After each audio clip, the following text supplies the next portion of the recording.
Stop being a slave to your desk. Stop being a slave to your phone and work the way that you want to work. Work on your own terms. Interact with your data how you want to. Throw away all the bells and whistles that you don't want and just include the things that you need. Foundation. Simplify to amplify. What's up, everyone? In today's video, I want to go through the specifics of the Microsoft 365 case management system. I want to show it to you in action, a full workflow and things that you would do on a day-to-day basis.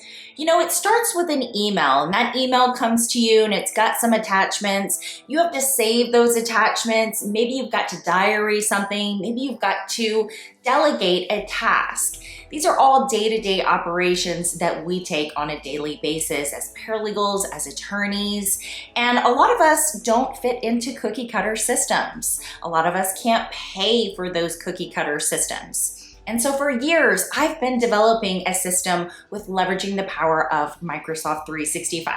I've got a masterclass, which is linked below, but in today's video, we're gonna go through this entire workflow process so you could see how we can streamline those day-to-day processes, simply leveraging the power of Microsoft. So let's dive into my system and I'll show you exactly how that works. Here we see a standard SharePoint site. This is what is given to us when we create a SharePoint site on the Microsoft 365 platform. On the left-hand column, it gives us conversations, documents, and notebook, but really nothing else. There's no calendar, there's some quick links, some news, document library, but nothing that we could truly use in terms of case management. So we want to transform this SharePoint site into this SharePoint site. And when we do that and we modify this space, we're really customizing the user experience.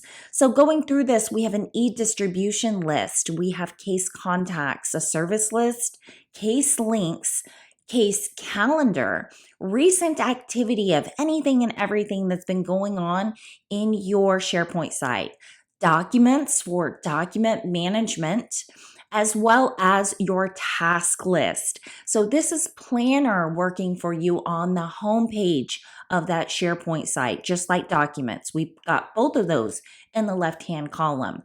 But right here, we can quickly delegate a task to any one of our team members.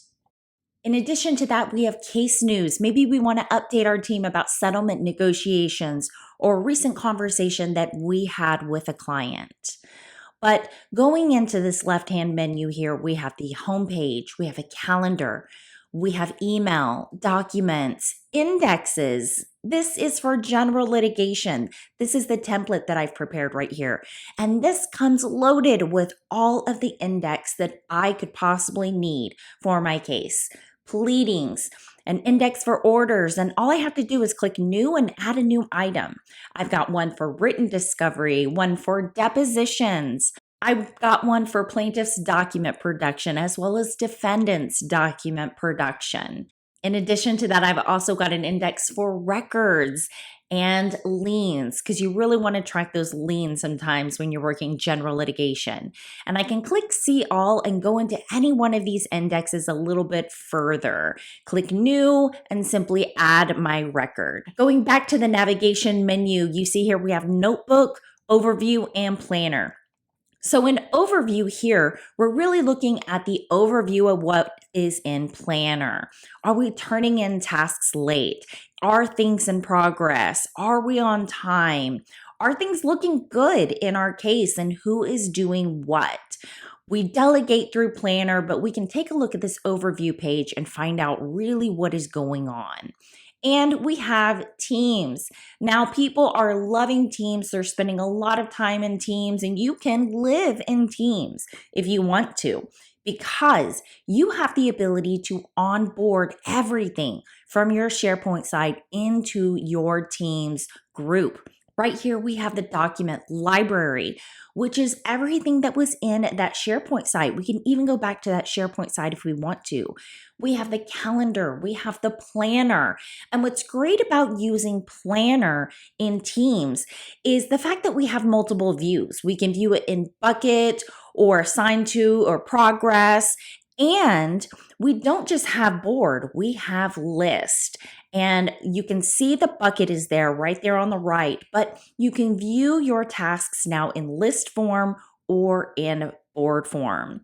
We've also got the notebook as well as the entire homepage for the SharePoint site. So you can navigate really easily right here within Teams within your SharePoint site. You don't have to navigate back if you don't want to. And you see here, we have the entire page brought in to the Teams environment. We've also got an overview and indexes. So we've really brought that entire environment into the Teams environment, if that's where you choose to live. Going back to the beginning where we've got the general posts. And right here, I'm able to have those intra-office communications with my staff or with my team members, and we can have very organized conversations here in this channel. Or we can create more channels. Maybe we've got a trial team with only 3 out of the 5 team members. But let's head back to that SharePoint site, looking here in Documents and navigating to the home page. Now let's take this SharePoint site and look at it as if it were an actual case. And in order to do that, I'm going to put my case information into this SharePoint site just like that. So you see here, I've got Carter v. Kirk. I've got a case number. It's in Whoville County with Judge Judy in room 206. In addition to that, I've got an e-distribution list that I can quickly copy and paste into an email and very efficiently serve everyone that I need to. I've got my service list right here that says who represents who and my case contacts. And if I hover over this contact, I've got a lot of information in this contact right here and even icons that allow me to quickly copy that email address. Or if I'm using Teams in my voice telephone system, then I can just click on that number and dial Harvey Carter.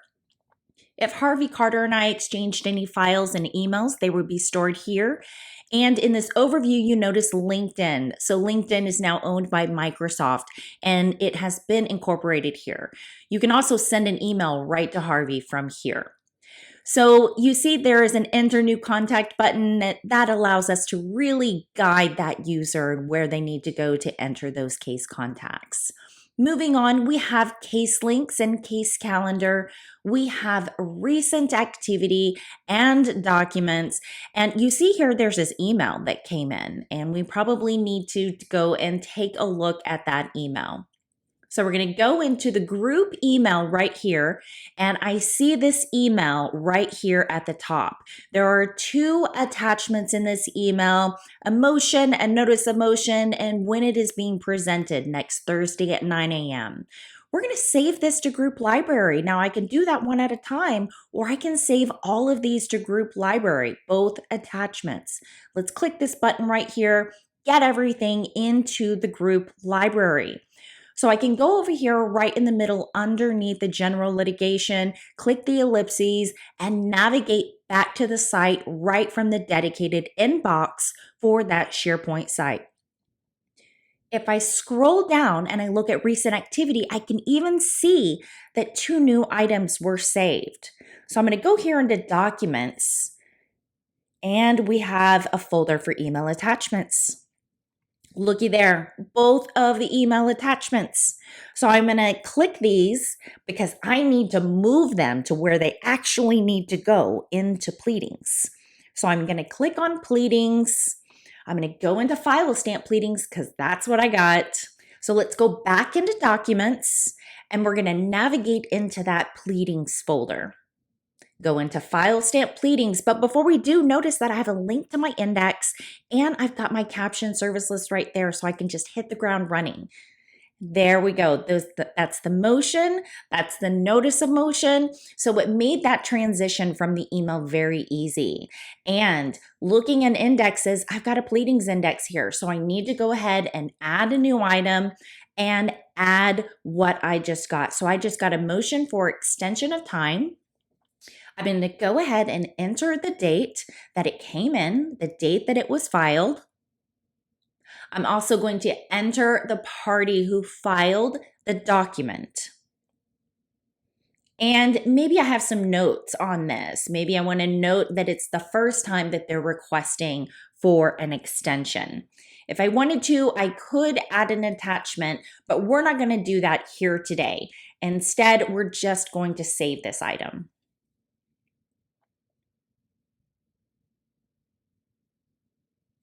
Right there, I have a line item for a pleading that has been indexed. I received it through email. I got it to the document library. I got it into pleadings. I've got the pleading marked there in my index. So I've got a case calendar right here, and maybe I need to calendar something after receiving that motion. In fact, I know I do because the motion was set for hearing.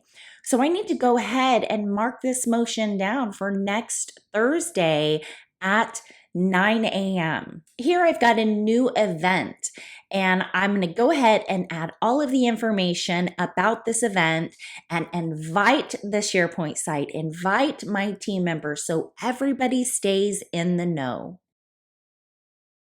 Now I've got everything right here in that event. If I wanted to attach something, I could, but I really don't need to. So I can go ahead and click send.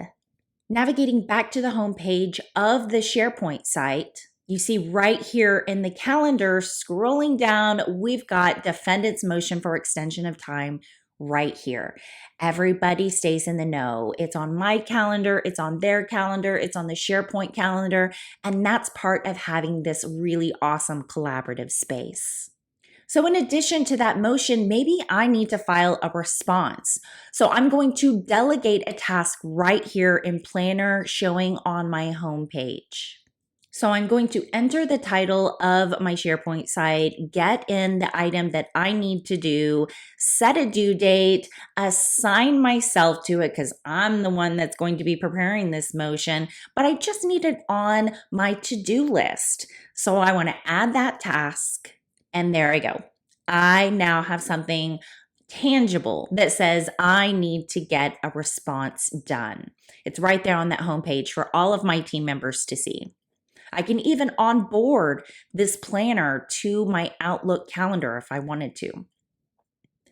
So you see here, we have that event that has come through to the general litigation dedicated inbox.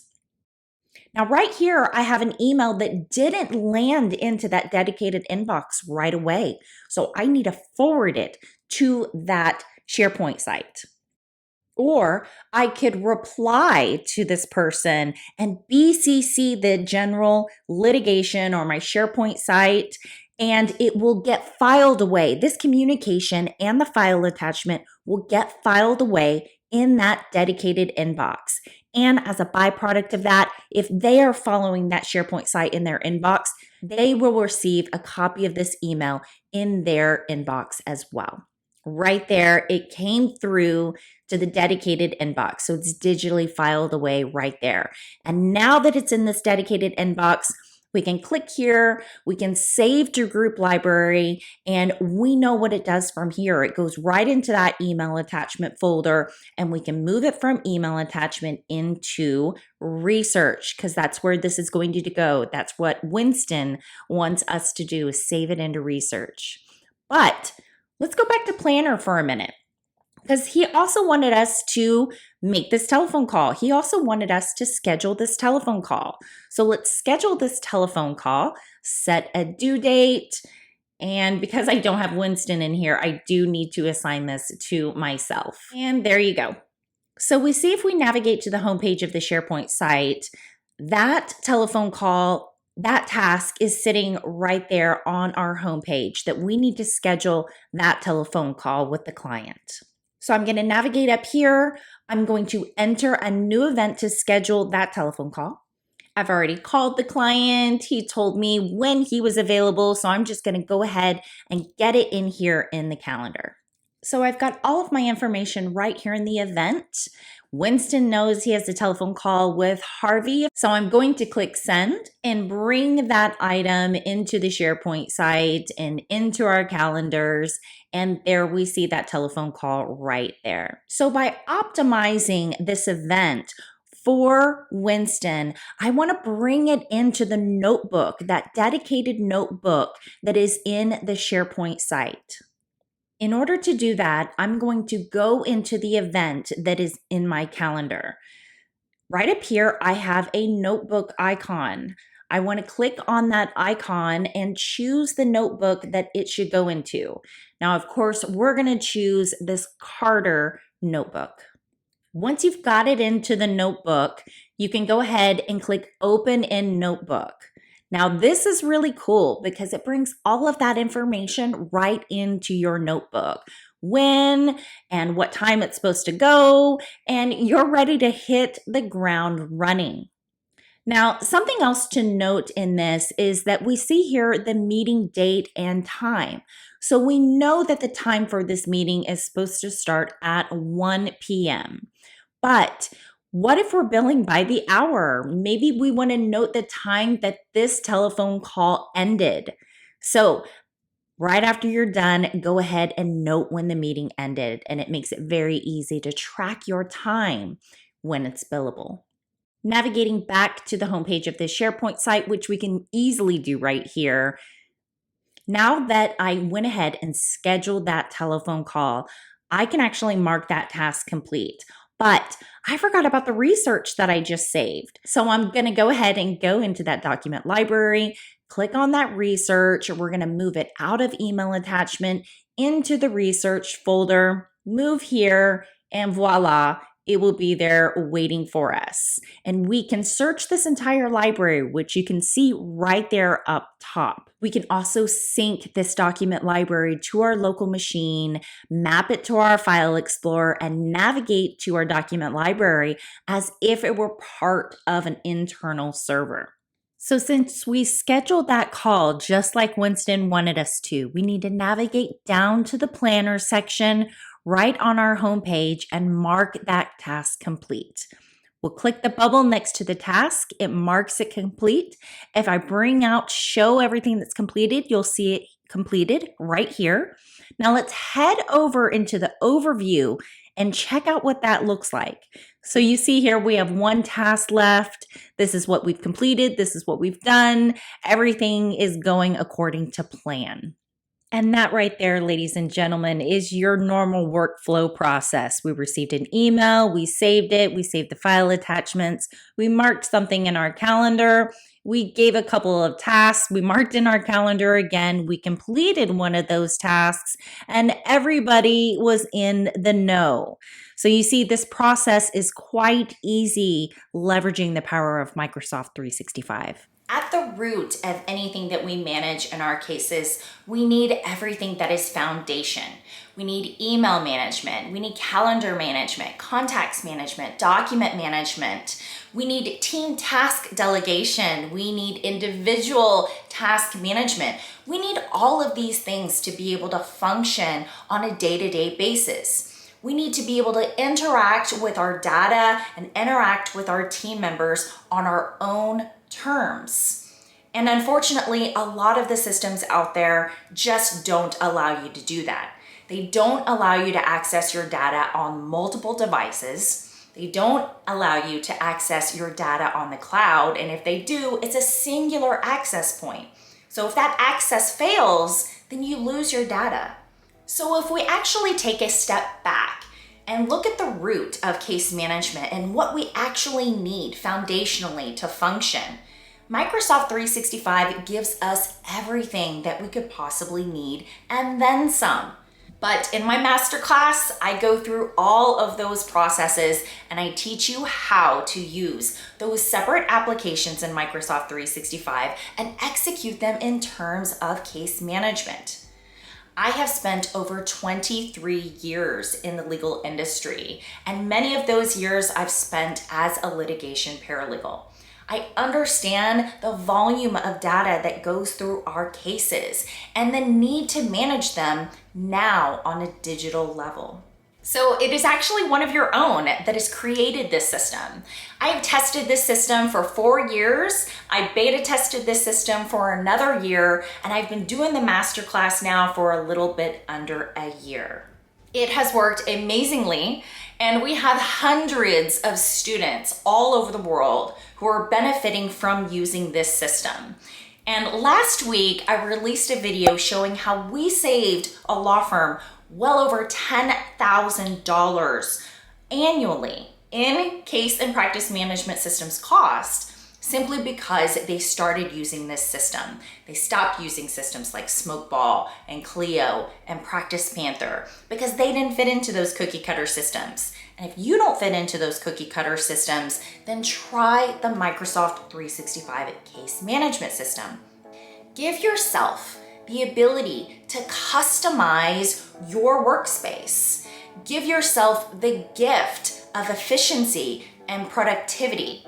Stop being a slave to your desk. Stop being a slave to your phone and work the way that you want to work. Work on your own terms. Interact with your data how you want to. Throw away all the bells and whistles that you don't want and just include the things that you need. Foundation. Simplify to amplify with Microsoft 365.